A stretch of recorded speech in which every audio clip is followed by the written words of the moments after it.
we had someone ask, what's the best way to use Keto Chow? Like as a snack, as a meal, once a day, twice a day with a lot of meat for dinner.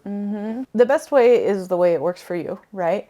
It is designed to be a meal. Like with a third of it all would, your nutrients. You know, replace a meal. A lot of people do it for breakfast or breakfast and lunch, and then they do dinner with the family. It depends on, you know, what your lifestyle is, what your job is, and what you're needing to accomplish. Yep. Sometimes people will do like a 3-day or 7-day reset where they do Keto Chow only for all their meals. Or they just get really lazy and don't want to cook anything for 3 to 7 days, and they're like, yeah, whatever.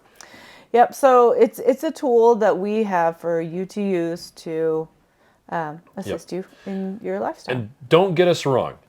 We will never say that Keto Chow is better than learning how to cook like a steak and eating that. Real food is always best. It's important to note that Keto Chow is designed as a tool that can replace any meal with a third of your nutrients. That includes a third of your sodium. A lot of people are like, why does it have so much sodium? It's like, well, because you need that much sodium, especially on a ketogenic diet.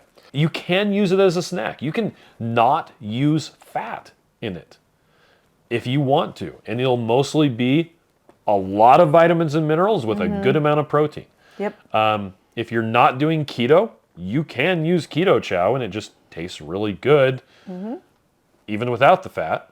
One thing we do try to point out is the vitamins in Keto Chow are fat soluble. And so if you're not going to use fat, you'll want to eat something that has a little bit of fat in it while you're having your Keto Chow, or put like 10 grams of fat in your shake so that you can absorb those vitamins.